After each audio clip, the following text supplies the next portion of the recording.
Hey, you passionate people out there, it's me, Dhriti Kathuria.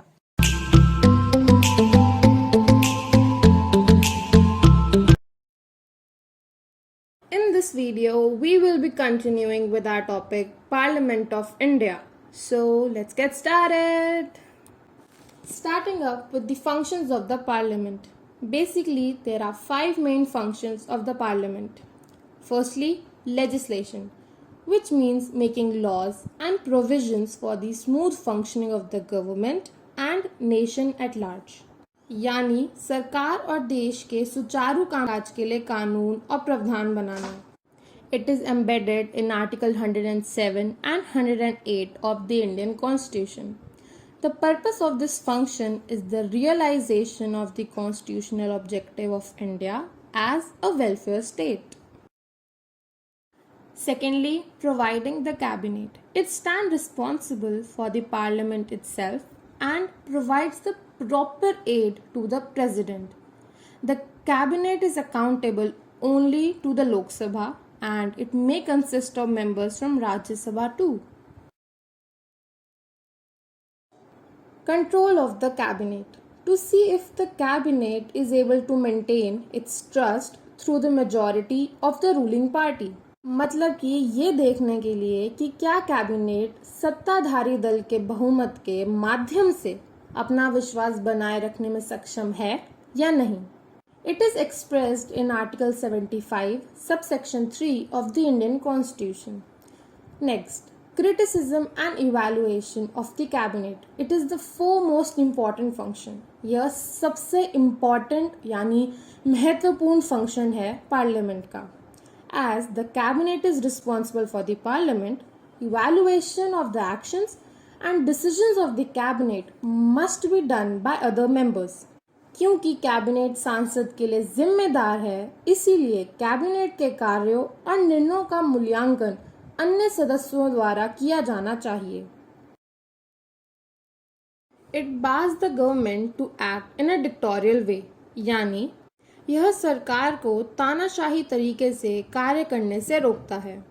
While avoiding the public interest, and it can be discharged by both the houses of the parliament, that is Rajya Sabha and Lok Sabha. Lastly, financial control. The legislature has exclusive authority to allocate expenditures and finances for public services and other affairs. यानी विधायक के पास सार्वजनिक सेवाओं और अन्य मामलों के लिए व्यय और वित्त आवंटित करने का विशेष अधिकार होता है. They provide for the measures to be taken for raising revenue. वह बढ़ते रेवेन्यू के लिए किए जाने वाले उपायों को भी प्रदान करते हैं. It is wielded in such a way that it keeps the basic essence of our constitution alive. यानी इन अधिकारियों को इस तरह संचालित किया जाता है कि वो हमारे संविधान के मूल सार को जीवित रखें. Ordinary bills. Any bill which is proposed in the parliament is an ordinary bill. मतलब कि कोई भी विधेयक जो संसद में प्रस्तावित होता है वह एक साधारण विधेयक होता है. Except those which get the certificate of money bill by the speaker of the Lok Sabha. मतलब कि उन विधेयक को छोड़ के जिन्हें लोकसभा अध्यक्ष द्वारा धन विधेयक का प्रमाण पत्र मिला हो. It can be proposed or introduced in either of the houses and it can be introduced by a minister as well as a private member. If a bill is introduced by a private member, it is known as a private member bill. President's recommendation is not required for introducing such bills. मतलब कि ऐसे विधेयकों को पेश करने के लिए राष्ट्रपति की सिफारिश की आवश्यकता नहीं होती. It can be rejected or amended even in the राज्य सभा. ऐसे विधेयकों को राज्यसभा में भी खारिज या संशोधित किया जा सकता है. It can detain such bills for a period of up to 6 months, not further than that. ऐसे विधेयकों को 6 महीने तक की अवधि के लिए रोका जा सकता है. If such bills were defeated in the Lok Sabha, it may lead to the resignation of the whole government if introduced by a member. मतलब कि यदि ऐसे बिल लोकसभा में पराजित हो जाते हैं तो किसी सदस्य द्वारा पेश किए जाने पर यह पूरी सरकार के इस्तीफे का कारण बन सकता है। But once sent for approval of the president, these bills can be accepted, rejected or returned for reconsideration to the house। मतलब कि एक बार राष्ट्रपति के अनुमोदन के लिए भेजे जाने के बाद इन बिलों को स्वीकार, अस्वीकार या सदन में पुनः विचार के लिए वापस किया जा सकता है। Joint sitting of houses। In case of a deadlock between both the houses regarding the passing of a bill, the President of India may summon a joint sitting of both the houses। मतलब कि बिलों के पारित होने के संबंध में दोनों सदनों के बीच गतिरोध होने की स्थिति में भारत के राष्ट्रपति दोनों सदनों की संयुक्त बैठक बुला सकते हैं। This sitting is presided over by the Speaker of the Lok Sabha, and in his absence, the Deputy Speaker of the Lok Sabha discharges this function। मतलब कि संयुक्त बैठक की अध्यक्षता लोकसभा के अध्यक्ष द्वारा की जाती है और उनकी अनुपस्थिति में लोकसभा के उपाध्यक्ष इस कार्य का निर्वहन करते हैं। Article 108 of the Indian Constitution provides provisions for this mechanism,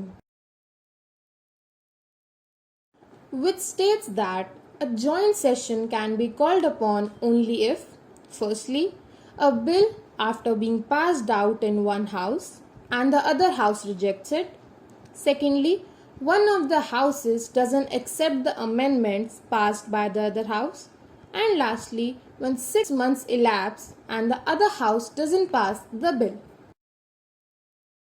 As we were discussing about the joint sitting of the houses, now let's discuss its exceptions too। The first exception is money bill। It only requires approval from the Lok Sabha। Thus, in case of a money bill, the situation arises for a joint sitting of the houses। मतलब कि केवल लोकसभा से अनुमोदन की आवश्यकता होती है। इस प्रकार धन विधेयक यानी मनी बिल के मामलों में सदनों की संयुक्त बैठक के लिए स्थिति उत्पन्न होती ही है। Secondly, constitutional amendment bills। A constitutional amendment bill can be passed on through a two-third majority of both the houses and doesn't have a provision for joint sitting in case of disagreement between the houses। मतलब कि एक संवैधानिक संशोधन bill यानी constitutional amendment bill दोनों सदनों के 2/3 बहुमत के माध्यम से पारित किया जा सकता है और सदनों के बीच असहमति के मामले में संयुक्त बैठक का प्रावधान है ही नहीं। President's assent। According to Article 111 of the Indian Constitution, when a bill is passed by both the houses of the Parliament, that is Rajya Sabha and Lok Sabha, it must be presented to the President and he/she needs to declare that he/she assents to the bill or withholds the assent। Money bill। According to Article 110 of the Indian Constitution, a bill can be defined as a money bill if it deals with imposition, abolition, alteration or regulation of any taxes। Such a bill can only be introduced in the Lok Sabha and only by a member having a ministerial portfolio। It is only introduced on the recommendation of the President। A money bill requires certification of Lok Sabha Speaker when it is transferred to the Rajya Sabha। If it is defeated in the Lok Sabha, the entire cabinet has to resign, and most importantly, it cannot be returned for review by the President। Financial bills। Financial bills are quite similar to those of money bills। Basically, any bill which carries some of the provisions of Article 110 of the Indian Constitution relating to expenditure and taxation is a financial bill। मतलब कि कोई भी विधेयक या bill जिसमें व्यय और कराधान के संबंधित भारतीय संविधान के अनुच्छेद 110 के कुछ प्रावधान हैं, वह एक वित्तीय विधेयक है, यानी वह एक फाइनेंशियल बिल है। Such a bill are introduced only in Lok Sabha and on the recommendation of the President. It need to be passed in both the houses of the Parliament, that is Rajya Sabha and Lok Sabha. As we were talking about money bills and financial bills, now let's discuss the difference between a money bill and a financial bill. You can see the key difference between both through this representation of the bills. Money bills are a kind of subset of financial bills. All the money bills are financial bills, but all the financial bills are not money bills.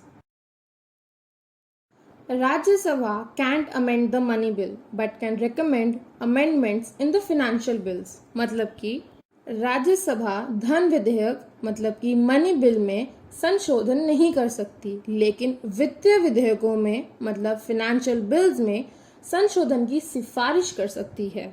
Money bill strictly deals only with the provisions as in Article 110 of the Indian Constitution, while a financial bill can also cover other provisions than taxation and expenditure. मतलब कि धन विधेयक यानी money bill केवल भारतीय संविधान के अनुच्छेद 110 के प्रावधानों से संबंधित है, जबकि एक वित्तीय विधेयक मतलब फिनेंशियल बिल कराधान और व्यय के अलावा अन्य प्रावधानों को भी कवर कर सकता है. Money bill needs certification from the Speaker of the lower house, that is Lok Sabha, while a financial bill doesn't need any such certification. मतलब कि धन विधेयक मनी बिल को निचले सदन के अध्यक्ष से प्रमाणीकरण की आवश्यकता होती है, जबकि वित्तीय विधेयक फिनेंशियल बिल को ऐसी प्रमाणीकरण की आवश्यकता नहीं होती है.